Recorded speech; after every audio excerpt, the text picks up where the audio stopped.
Welcome to my channel. இன்றைக்கி வந்து இது கோரல் ஒயின் அல்லது மெக்சிகன் க்ரீப்பர் பிளான்ட்டுன்னு இந்த செடியை சொல்லுவாங்க. இது ஒரு கொடி வகையை சார்ந்தது. இது விதைகள் மூலமாகவும் கொடிகளை வந்து நம்ம கட் பண்ணி நல்ல ஒரு மண் கலவையில் வச்சு இதை நம்ம பயிர் பண்ணி வச்சோம்னா நல்லா ஈஸியாக வளர்ந்துடக்கூடியது. இது நீங்கள் இந்த செடிக்கு கீழே பார்த்தீங்கன்னா சின்ன சின்ன குட்டிஸ் எல்லாம் நிறைய வளர்ந்துருக்கும்.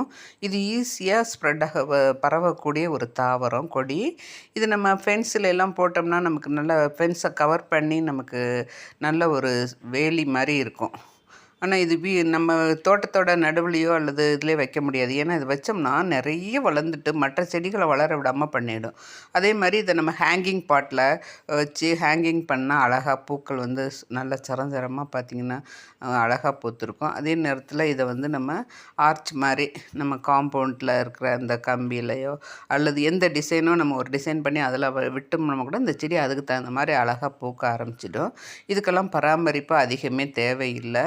இது வந்து இந்த இலைகளெல்லாம் என்ன செய்யுதுன்னா நல்ல பெருசு செடி வந்து பூத்து ஓஞ்ச பிறகு நம்ம இந்த செடியை வெட்டி நல்ல ஒரு குழியில் போட்டு மக்க வச்சிட்டோம்னா இது ஒரு நல்ல தலைவுரமாகவும் நமக்கு தலைச்சத்து நிறைய கிடைக்கக்கூடிய ஒரு உரமாக பயன்படக்கூடியது. இதில் வந்து சுகர் பேஷண்ட்டு கூட இது ஹெல்ப் பண்ணுதுன்னு சொல்கிறாங்க. அதை ஒரு இலையை ஒரு 5-6 இலையை எடுத்து நல்லா அந்த நரம்பெல்லாம் கிள்ளிட்டு ஹாட் வாட்டரில் போட்டு அதை குடித்தோம்னா சுகர் வந்து கண்ட்ரோல் ஆகுதுன்னு சொல்கிறாங்க. பட் வந்து இதெல்லாம் வந்து நம்ம மெடிக்கல் உள்ளுக்கு எடுத்துக்கும்போது நம்ம நல்ல ஒரு வைத்தியரை ஆலோசனைப்படி தான் எடுத்துக்கணும். நம்ம பாட்டுக்கு சொல்கிறதெல்லாம் செய்ய முடியாது இல்லைங்களா? அதனால் மேலே அப்ளை பண்ணும்போது நம்ம எப்படி வேணாலும் அப்ளை பண்ணிக்கலாம். பட்டு நம்ம உள்ளுக்கு எடுத்துக்கும்போது ஜாக்கிரதையாக இருக்கணும். இது வந்து நல்ல ஒரு அலங்கார செடியாக எல்லா இடத்துலையுமே வளருது.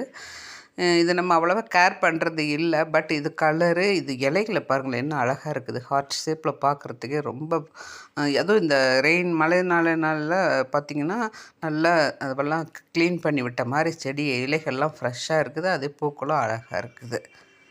இந்த மாதிரி செடிகள்லாம் நம்ம காம்பவுண்டுக்கு வச்சோம்னா சூப்பராக இருக்கும். கலரும் நல்லா இருக்கும். பராமரிப்பும் நமக்கு ரொம்ப கம்மியாக இருக்கும். நம்ம வீட்டும் பசுமையாக இருக்கும். பாருங்கள் எப்படி இருக்குன்னு. மேலை நாடுகள்லாம் இந்த இலையிலேருந்து நம்ம மெடிசன்லாம் எடுக்கிறாங்க. பட் அது நமக்கு அவ்வளோவா தெரியலை.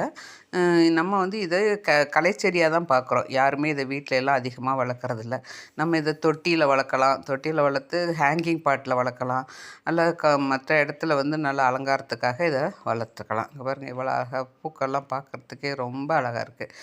பார்த்திங்கன்னா இந்த பூவில் தேன் அதிகமாக இருக்கும். அதனால் வந்து இதுக்கு இந்த தேனீக்கள் சின்ன சின்ன குளவிகள் ஈக்கள் எல்லாம் எப்போ பார்த்தாலும் இந்த செடியில் அப்படியே சுற்றி சவுண்டு விட்டுக்கிட்டே இருப்பாங்க.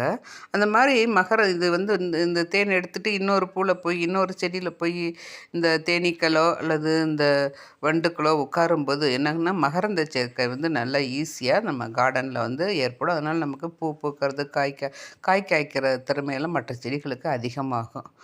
இது வந்து நம்ம ஊரில் பார்த்திங்கன்னா இது காடு மேடு எல்லாமே அதாவது தேவையற்ற ஒரு கலைச்செடியாக தாங்க பார்க்கப்படுது.